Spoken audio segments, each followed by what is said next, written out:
Selamat malam Bapak Ibu, teman-teman. Kali ini kita akan sarasehan Bapak Ibu. Dan tema sarasehan itu kebahagiaan ala stoikisme. Wah.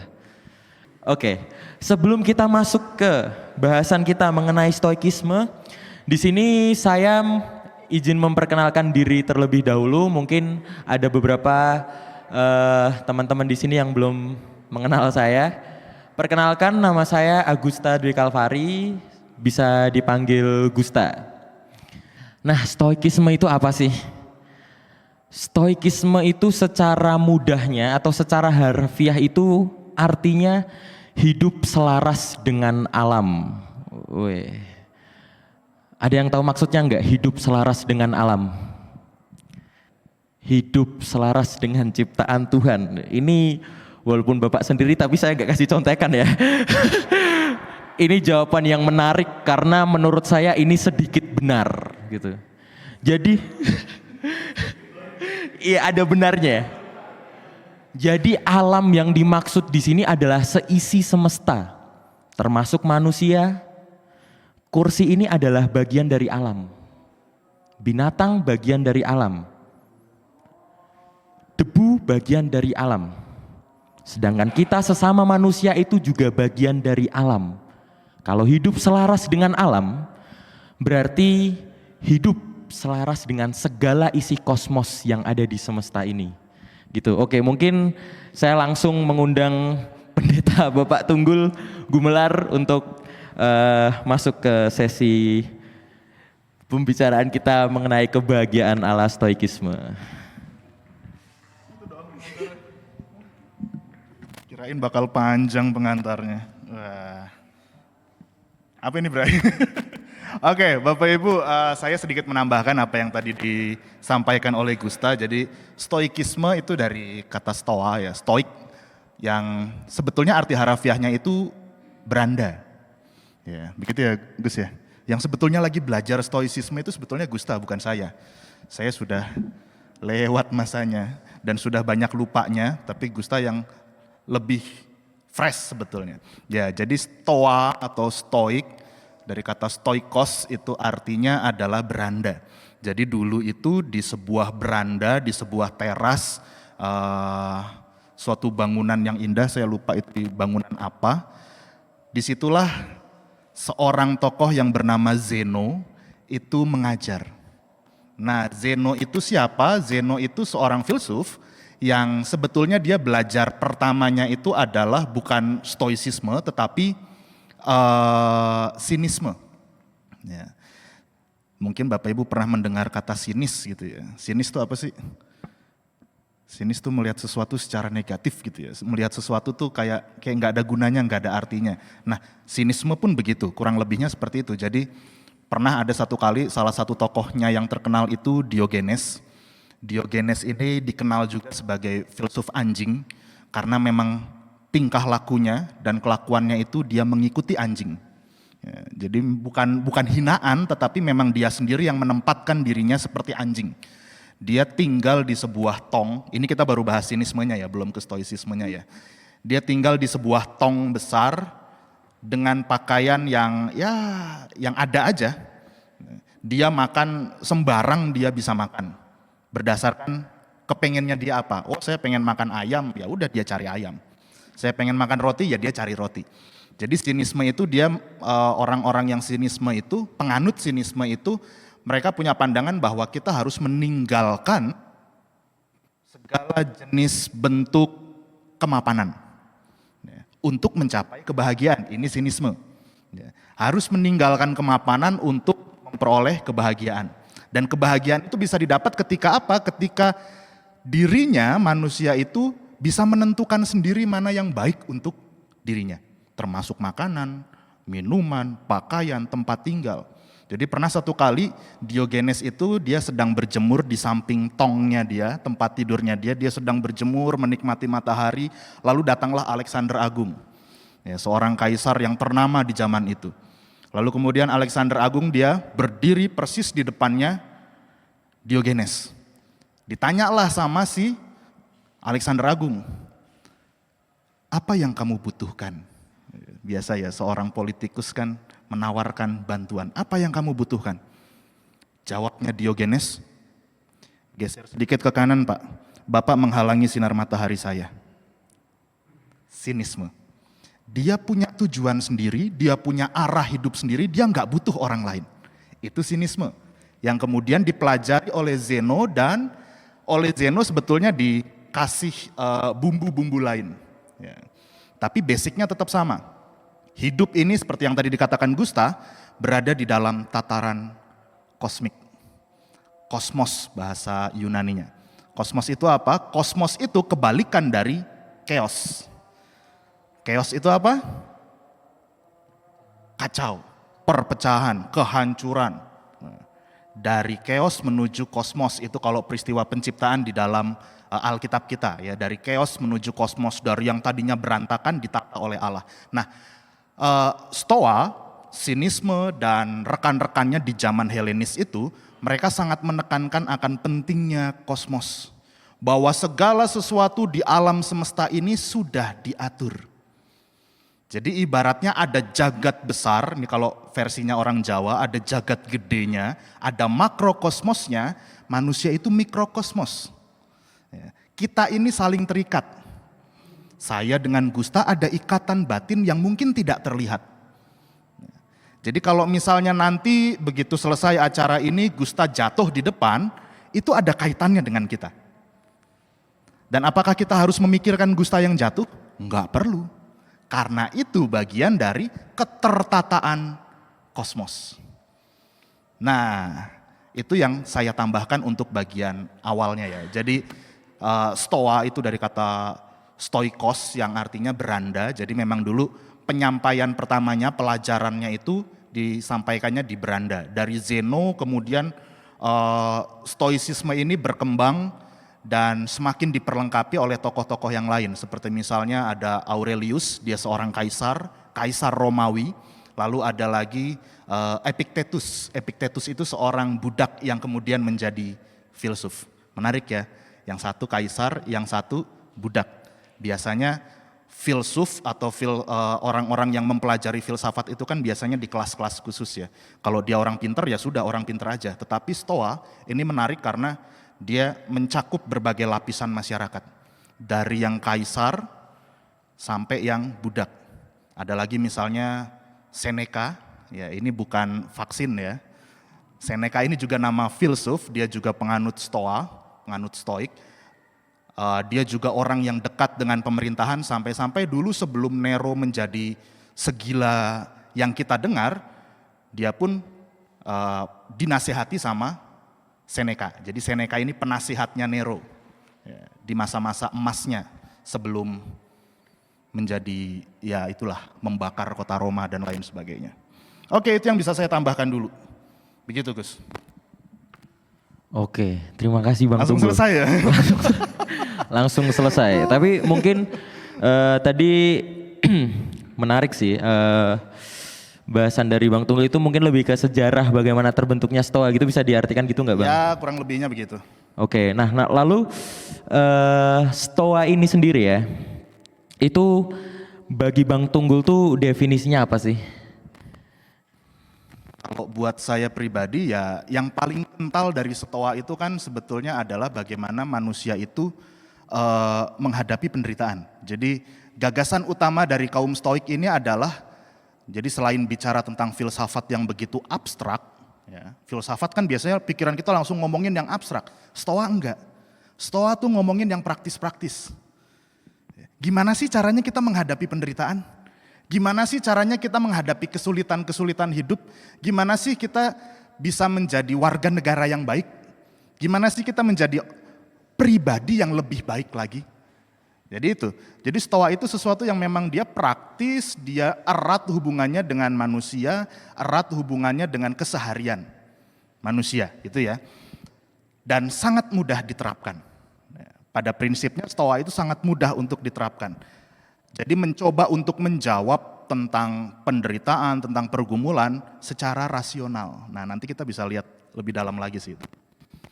Nah terus aku mau tanya Bang, yang membedakan stoicisme dengan filsafat lain itu apa? selain ini filsafat yang bukan abstrak dan ini filsafat santai gitu ya. Yang membedakan stoicisme dengan filsafat lain itu apa ya? Mungkin bisa dibilang kalau stoicisme itu cenderung lebih dekat kepada etika daripada ke gagasan. Beda dengan misalnya Plato yang ngomongin gagasan tentang ide, tentang logos, firman itu manusia dibagi menjadi 3 bagian, tubuh, jiwa, dan roh, itu versinya Plato. Sementara kalau Stoa itu ya lebih kepada pengalaman hidup sehari-hari. Lebih kepada yang tadi dibilang sih, gimana sih caranya kita menghadapi katakanlah kematian. Ya. Bagaimana kita menghadapi penderitaan. Menarik juga bahwa Stoa ini kalau nggak salah Zeno sendiri, dia sangat terinspirasi dengan kisah kematiannya Sokrates. Jadi menarik, dulu Sokrates itu dapat hukuman mati. Hukuman matinya adalah dengan cara minum racun. Yang ngasih racun itu Plato kalau nggak salah, muridnya. Dan ketika dia mau dikasih racun itu, jadi ada lukisan yang sangat terkenal, si yang ngasih ini dia kepalanya sambil begini karena dia sebetulnya tidak ingin membunuh gurunya, tetapi si gurunya ini, dia tahu kalau itu racun, dan dia minum. Dengan sadar, tanpa rasa takut, dia hadapi kematian itu. Jadi ini yang kemudian menjadi modal besar bagi Stoa, orang-orang penganut Stoa, untuk menghadapi penderitaan tanpa rasa takut. Itu sih. Wow, sampai sini udah pusing belum Bapak Ibu? Belum ya, belum pusing lah ya. Ingat ya, ini filsafat santai. Filsafat santai. Jangan dibuat pusing. Nah, tapi tema kita malam hari ini kan kebahagiaan ala stoikisme ya Bapak Ibu. Dari tadi kita belum nemuin nih. Oke. Bahagia ala stoikisme tuh kayak gimana sih? Apa korelasinya antara stoicisme dengan kebahagiaan nih? Dari tadi kan kita cuma membahas tentang stoikisme itu sendiri kan. Oke, ini biar lebih praktis ya. Mungkin saya bisa tanya, Mas Tri, apa yang membuat Mas Tri bahagia? Saat saya melihat Anda bahagia. Oke, saat ini dapat menarik, dapat lah. Langsung dapat nih. Ingat ya Bapak Ibu, Mas Tri bahagia ketika melihat orang lain bahagia. Oke, sekarang saya coba tanya ke Pak Agus Puspo. Apa yang membuat Pak Agus Puspo sedih? Bertengkar dengan siapa Pak? Ketika harus bertengkar dengan sesama, dengan orang lain. Oke, dapat nih ya, dapat nih. Apa yang salah di sini? Coba, apa yang salah di sini? Yang salah adalah kita menempatkan sesuatu tidak pada tempatnya. Maksudnya gini, Stoa itu membagi manusia menjadi dua bagian gitu ya, dua faktor gitu, internal dan eksternal. Yang internal itu yang bisa dikendalikan. Apa sih yang internal? Pikiran kita, tindakan kita. Di luar itu, di luar kendali kita. Misalnya apa yang di luar kendali kita? Kebahagiaan orang lain, kemarahan orang lain, kesedihan orang lain. Itu bukan urusan kita. Yang salah adalah kenapa kita menjadi tidak bahagia, karena kita berusaha mengendalikan yang sebetulnya tidak bisa kita kendalikan. Misal, kita kerja nih, kita kerja pengen ada rumor bahwa akan ada kenaikan jabatan, gitu ya. Apa yang berada di dalam kendali kita? Ya kita bisa bekerja dengan maksimal, kita bisa mengatur waktu kerja kita bisa bangun lebih pagi, itu yang bisa kita kendalikan. Yang tidak bisa dikendalikan adalah si bos mau ngangkat saya atau orang lain, itu kendalinya si bos, bukan kendalinya saya. Penderitaan muncul ketika saya yakin nih, saya sudah bekerja keras, saya pasti dapat kenaikan jabatan. Jadi kita pasang ekspektasi di situ, kita pasang harapan yang tinggi di situ.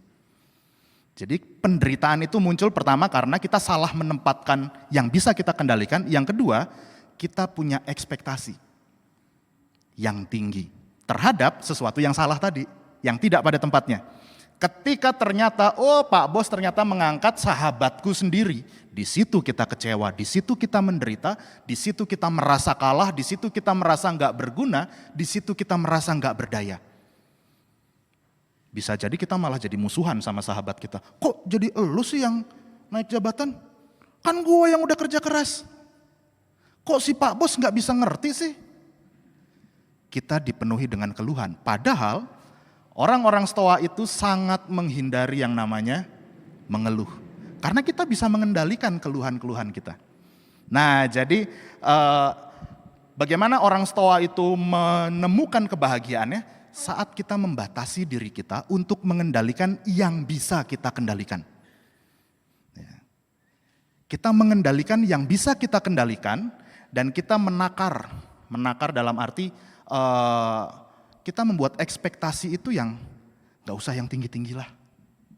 Ekspektasi itu yang rendah-rendah aja. Misalnya yang tadi ya, kita mau ada rumor bahwa akan ada kenaikan jabatan.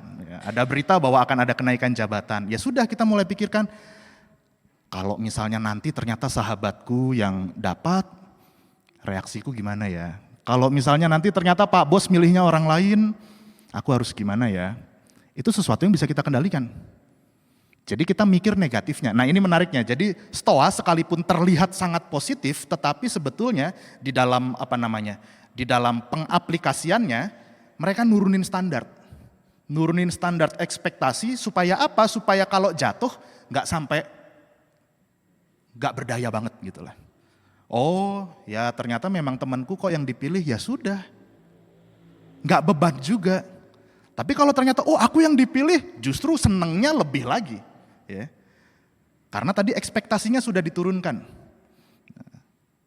Ketika ekspektasinya diturunkan ternyata benar, wah ternyata aku yang naik jabatan, wow, puasnya berlipat ganda, bahagianya berlipat ganda.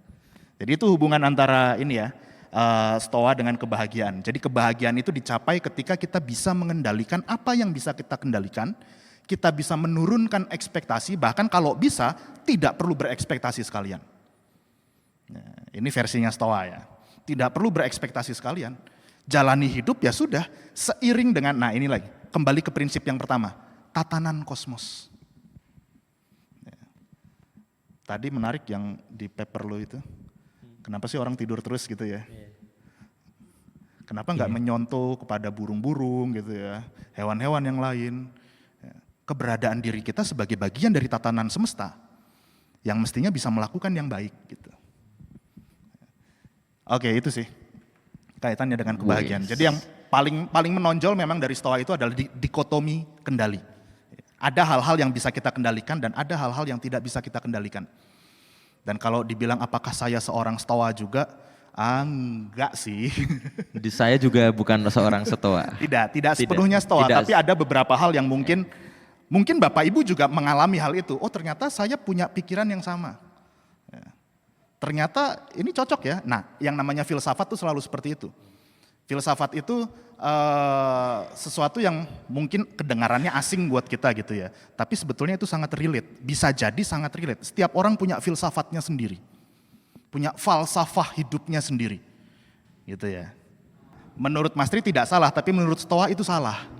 Karena itu tadi, ketika yang kita harapkan itu tidak terwujud, disitulah penderitaan. Nah, terus gimana caranya? Menarik bahwa Aurelius, kalau nggak salah Aurelius ya, yang dia bikin buku meditasi kalau nggak salah. Jadi dia bikin buku meditasi judulnya, tapi ini bukan meditasi seperti yang kita bayangkan zaman sekarang ya. Meditasi di sini yang dimaksudkan adalah ketika kita menyadari apa-apa saja kemungkinan-kemungkinan yang akan terjadi. Jadi menarik bahwa Aurelius itu setiap kali dia memulai hari, dia bangun pagi, dia langsung mikir, hari ini aku akan bertemu dengan banyak orang. Hari ini aku akan berjumpa dengan orang lain. Mereka adalah saudara-saudaraku. Mereka adalah bagian dari tatanan semesta. Tapi juga sekaligus dipikir lagi, kira-kira apa yang nanti akan terjadi? Jadi dia memulai pagi, memulai hari itu dengan kesadaran bahwa akan ada banyak hal yang bisa terjadi. Segala kemungkinan-kemungkinan. Tapi di situ dia meredam ekspektasinya. Justru dari situ, cara dia meredam ekspektasinya adalah ketika dia melihat, membayangkan orang-orang yang akan dia jumpai. Oh, nanti saya akan mengajar. Ketika saya mengajar, apakah orang itu, mungkin dia akan tidur nanti pada saat saya mengajar. Atau mungkin si bapak yang itu, mungkin sampai pertengahan dia nanti akan keluar kebelet pipis. Atau si ibu itu, dia mungkin hanya manggut-manggut, karena biasanya juga dia selalu manggut-manggut. Tapi sudah, tidak tahu arahnya. Jadi dia membatasi ekspektasinya itu. Jadi dia tidak memulai hari dengan, wah hari ini adalah hari yang indah dan aku akan mengajar maka semua orang pasti akan takjub denganku. Tidak seperti itu.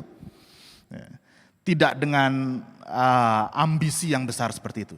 Nah, ambisi itu juga salah satu bagian dari ekspektasi yang pada akhirnya bisa merusak kebahagiaan seseorang. Orang-orang Stoa itu, mereka bukan kemudian menghilangkan emosi, walaupun arahnya ke situ ya, bukan menghilangkan emosi, tetapi mencoba untuk apa istilahnya ya? Apa Gus? Lu kayak mau ngomong? Hah? Memaknai, ya itu kalau kaitannya dengan penderitaan. Tapi kalau kaitannya dengan emosi, maka sebetulnya emosi itu kita terima secukupnya aja. Ya, kayak misalnya marah gitu kan, kita mungkin pada saat titik tertentu kita nggak bisa nahan marah kita gitu ya. Oke kan, kita meletup nih, kita meledak nih, dar kita marah. Tapi terus kemudian kita pikir lagi, kenapa kita marah? Buat apa kita marah? Ya orang itu kan di luar kendali kita. Oke, saat itu melegakan.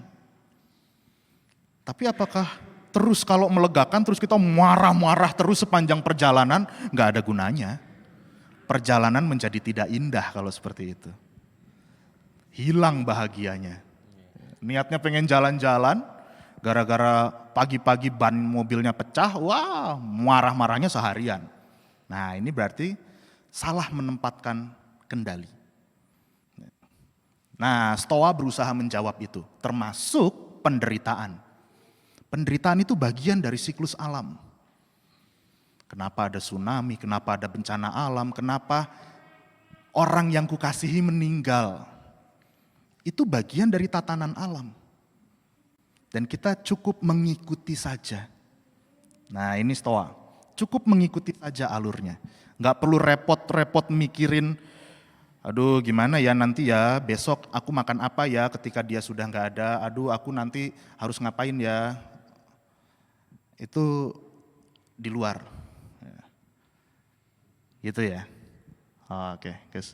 Ketika Bang Tunggul menjelaskan di mana si Marcus Aurelius ini bangun, lalu dia langsung berpikir, oh mungkin hari ini uangku habis. Oh mungkin hari ini jatuh dari motor. Sandal enggak, jangan terlalu yang keras dong gitu. Mungkin hari ini sandal jepitku hilang waktu sholat Jumatan gitu. Terus, oh mungkin hari ini aku dimarahin orang tuaku. Wah mungkin gitu ya. Itu bisa disamaartikan gak sih sama negative thinking? Gitu. Apa bedanya pikiran itu?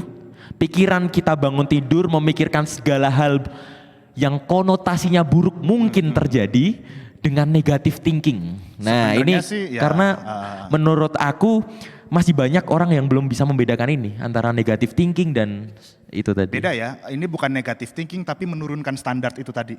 Standar ekspektasi sebetulnya. Sebetulnya ketika dia berpikir seperti itu, ketika dia berpikir secara negatif, bukan kemudian langsung konotasinya negatif thinking seperti yang dikatakan orang zaman sekarang gitu ya, neti-neti itu enggak, tetapi dalam rangka bahwa semua itu mungkin akan kualami, tetapi yang bisa aku lakukan apa? Yang bisa aku kerjakan apa? Gitu ya. Jadi bukan kemudian semua berpikir negatif lalu kita menjadi pasif.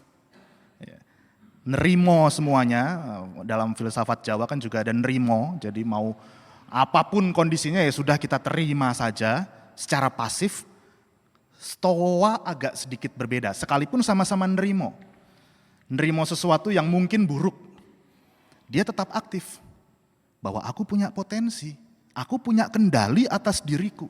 Aku punya kesadaran yang bisa aku lakukan. Aku punya kesempatan, aku punya pikiran, aku punya tenaga, aku punya cinta. Itu yang menjadi modalnya orang Stoa untuk menjalani hidupnya. Gitu ya. Jadi tidak kemudian kita bungkus menjadi negative thinking dalam arti negatif gitu ya. Tapi di dalam negatifnya itu justru berusaha untuk melihat bahwa kalau itu terjadi, sesuatu yang negatif itu terjadi, aku siap. Simpelnya, aku pacaran nih. Aku sudah berpikir bahwa akan ada saatnya kita putus. Aku menikah, akan ada saatnya kita bercerai. Entah itu lewat gugatan atau lewat kematian. Kita sudah berpikir sampai seperti itu. Beberapa tahun belakangan ini saya mulai, ini bukan karena saya stoa kali ya, cuman kepikiran aja setiap awal tahun membuat naskah ibadah pemakaman untuk saya sendiri. Itu setiap tahun saya mencoba untuk membuat. Karena saya mulai berpikir bahwa mungkin ini tahun terakhir saya. Kita nggak tahu. Mau badannya sehat gitu ya, mau makanannya sehat-sehat, tapi kan kita nggak pernah tahu tatanan alam itu akan membawa kita kemana. Saya tidak sepenuhnya stoa, enggak. Ada bagian-bagian tertentu dari stoa yang saya kurang pas. Apalagi saya. Oke, jadi kematian itu juga bagian dari yang tidak bisa kita kendalikan ya. Tidak bisa kita kendalikan. Kematian, penderitaan itu sesuatu, kalau penderitaan, kalau kita bisa mengendalikan diri kita, maka kita bisa menghadapi penderitaan, tapi tidak menghilangkan. Oke, nah mungkin tadi udah sepenuhnya sedikit terjawab sih. Ini berhubungan dengan pertanyaan selanjutnya itu, gimana sih menerapkan stoicisme ini dalam kehidupan sehari-hari kita gitu? Melatih diri, misalnya dengan yaitu tadi, kita mulai berpikir bahwa apa sih yang bisa kita kendalikan, apa sih yang tidak bisa kita kendalikan, apa sih yang bisa kita lakukan, apa yang di luar diri kita yang tidak bisa kita lakukan. Misalnya ya itu tadi, kita memulai hari, kita sudah punya bayangan kan hari ini kita mau ngapain aja, kita sudah mulai berpikir apa-apa saja yang bisa aku lakukan tanpa harus melihat apa yang ada di sekitarku, tanpa harus menggantungkan diri pada pandangan orang. Jadi lebih bebas. Ini orang-orang stoa, karena berangkatnya dari sinisme tadi ya. Jadi lebih bebas, orang stoa itu merasa diri lebih merdeka. Karena tidak terpengaruh dengan orang lain mau bilang apa ya sudah, terserahnya saja. Orang lain mau bilang aku jelek ya sudah. Yang penting aku masih bisa bernafas gitu ya, aku masih bisa bicara ya. Aku masih bisa beraktivitas seperti sedia kala. Orang lain bilang aku bla bla bla bla, yang negatif-negatif ya sudah, itu kan pandangan orang. Ya.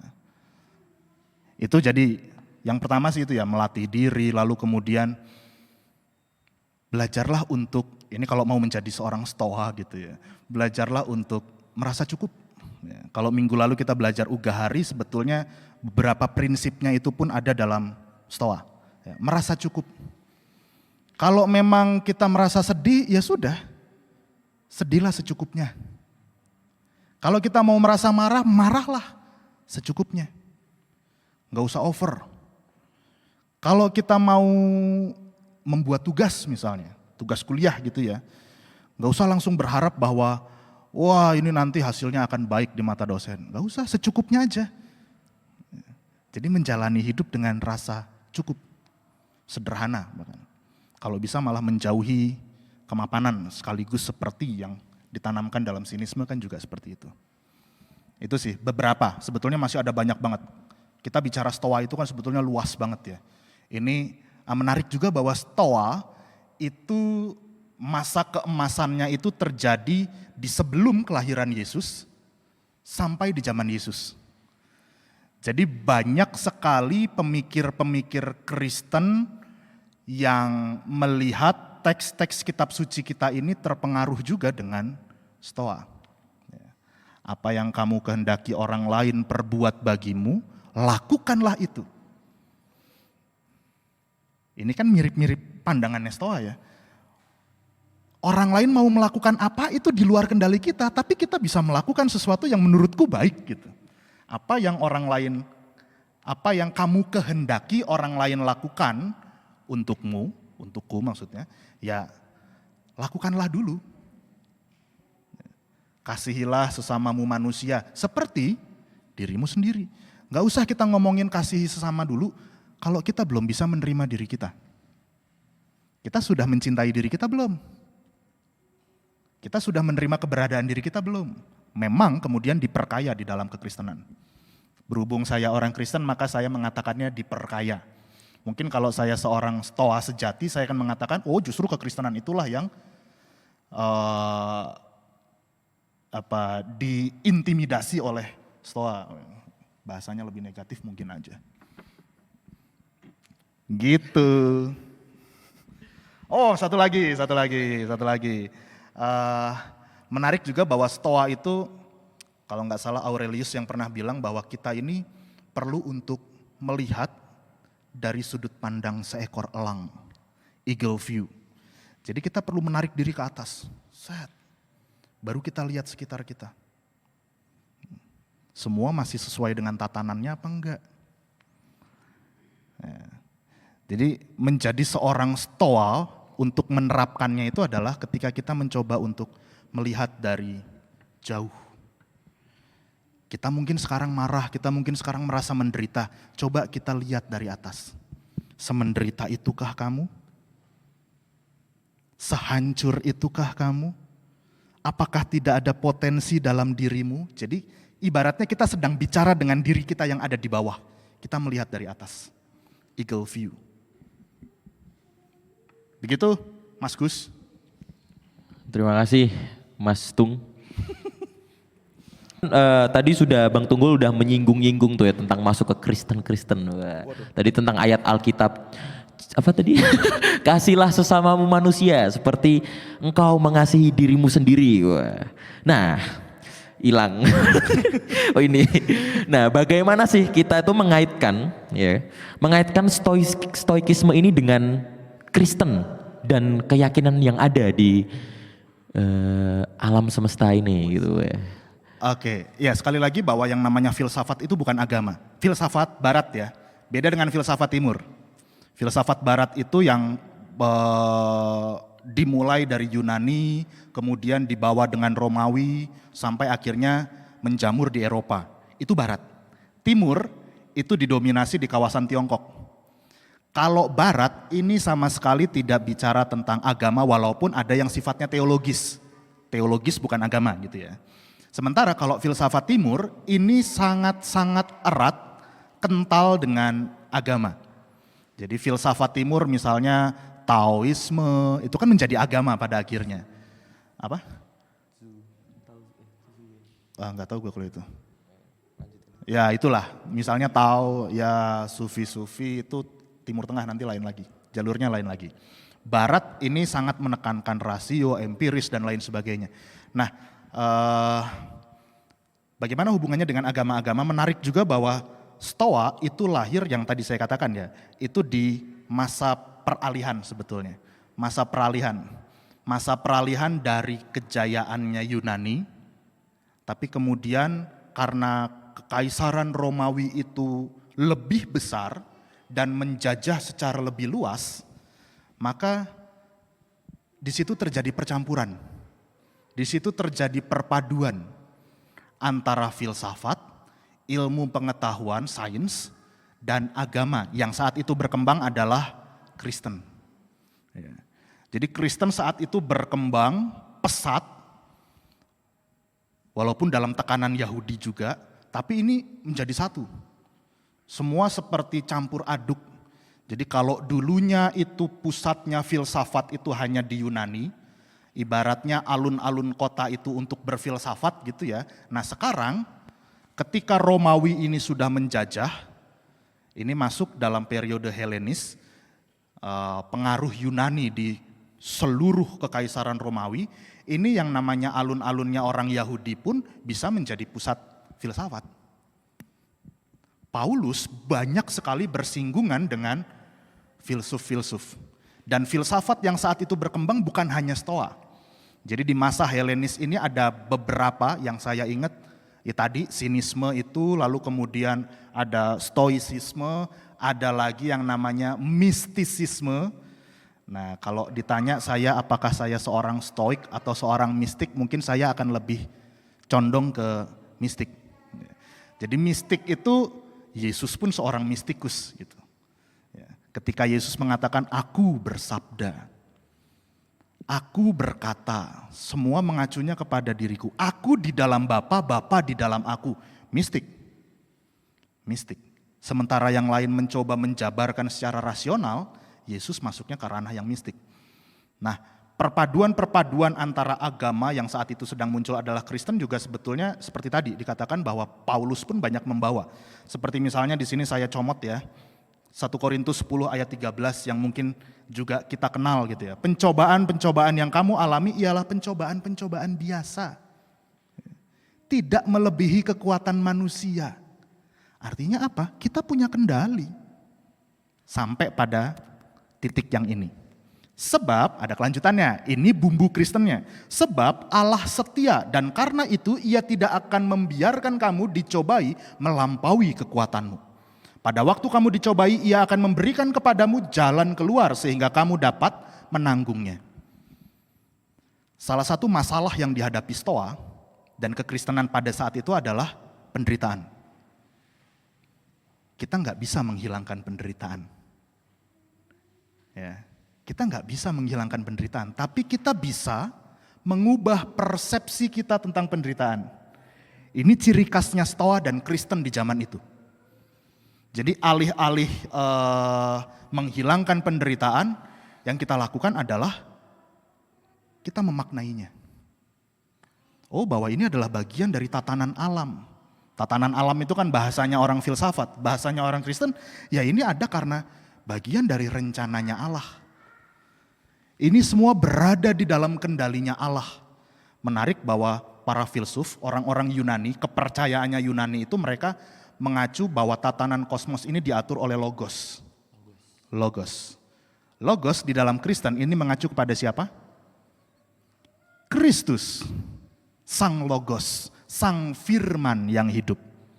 Ya, jadi perpaduannya di situ. Antara nabrak sama ngait itu terjadi di situ. Jadi ada bumbu-bumbu yang memang dipakai di dalam kekristenan. Jadi untuk tatanan semesta ini mengacu kepada Allah. Sementara kalau Yunani kan dewa-dewa gitu ya, dewa-dewa dan mereka menyebutnya itu sebagai keteraturannya logos yang berkata-kata itu. Di Kristen yaitu Kristus, Allah dalam diri Yesus Kristus. Tulisan-tulisan Yohanes misalnya, Allah adalah kasih, ini pun juga sebetulnya kan bahasanya Stoa juga, Stoa dan mistik sebetulnya.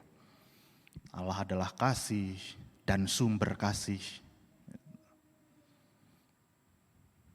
Melihat sesama sebagai jalinan persaudaraan kosmik. Itu bahasanya filsafat. Bahasanya Stoa tadi.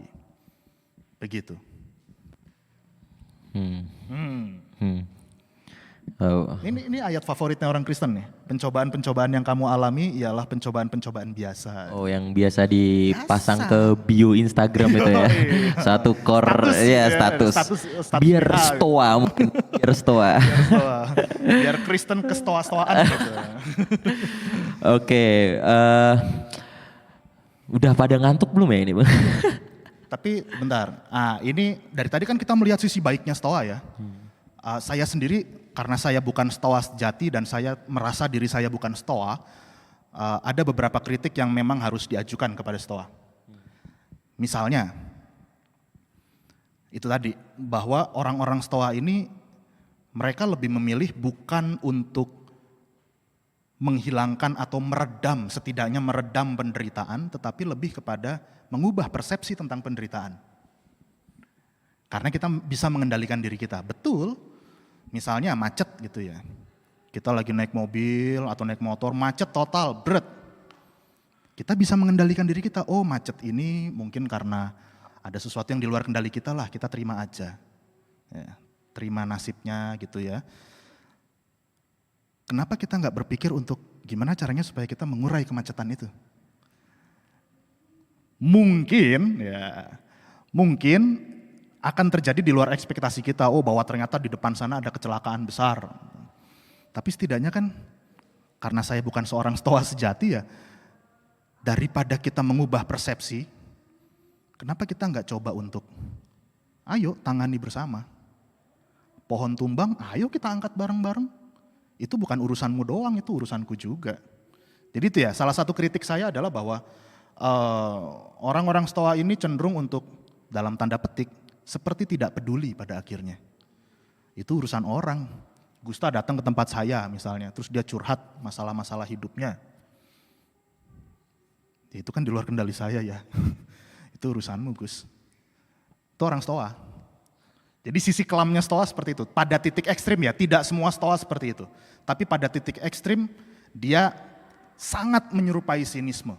Dan pada akhirnya bisa sangat skeptis. Jatuhnya pada skeptis, nggak peduli dengan orang lain. Nggak peduli dengan perasaan orang lain, itu orang stoa. Karena nggak peduli dengan kebahagiaan orang lain, yang penting akunya. Nah ini beratnya adalah ketika kita berada di dalam sebuah komunitas. Jadi ini masih bagian dari kritik saya terhadap stoa. Stoa mungkin bisa diterapkan kalau kita single. Kalau kita jomblo gitu ya, kita sendirian, independen. Kita merasa diri merdeka gitu ya, seperti yang tadi si Diogenes gitu ya. Yang pakai baju sesukanya aja gitu, tidur di tong sesukanya gitu. Karena merasa merdeka, tapi kalau kita di komunitas, gak bisa. Sementara kekristenan mengajarkan kita untuk peduli juga kepada sesama. Jadi ini bumbu lain yang ditambahkan di dalam kekristenan untuk membedakan dengan stoa yang saat itu sedang berkembang pesat. Oke, pencobaan-pencobaan yang kamu alami ialah pencobaan-pencobaan biasa yang tidak melebihi kekuatan manusia, tapi disinilah peran komunitas itu untuk tanggung bersama. Masalahmu adalah juga masalahku. Orang stoa melihat orang lain, penderitaan orang lain, bukan dalam kacamata empati atau simpati, tapi dalam kacamata pelajaran. Orang lain bisa jatuh, aku pun bisa jatuh. Kita nolongin? Enggak. Itu stoa. Kristen, orang lain jatuh, ayo aku juga ikut jatuh. Ayo kita bangun bareng-bareng, Kristen.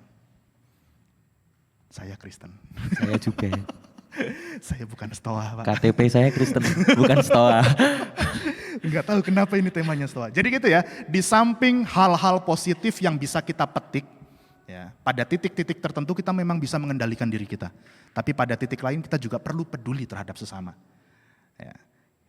Kalau kita mau menjadi seorang stoa, ya monggo dengan menerapkan tips-tipsnya menjadi seorang stoa tadi, tapi perkayalah dengan kekristenan. Atau sebaliknya, kita menjadi seorang Kristen yang kemudian diperkaya dengan nilai-nilai yang ditawarkan oleh stoa.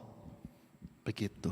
Oke, menarik sekali bahasan Bang Tunggul yang terakhir dan ini menyambung, ini terhubung dengan pertanyaan terakhir kita Bapak Ibu Saudara. Wah, tadi kata Om Tunggul, atau mungkin kita lebih baik menjadi seorang Kristen yang diperkaya dengan stoa. Nah pertanyaannya adalah, gimana sih contoh perilaku stoik yang dapat kita lakukan di kehidupan gereja gitu sebagai umat Kristen? Di gereja itu tadi ya, problemnya adalah ketika stoa itu diterapkan dalam sebuah komunitas termasuk gereja. Kita memang perlu memilah dan memilih mana yang cocok untuk kita lakukan sebagai individu, mana yang perlu kita terapkan di dalam kehidupan komunitas.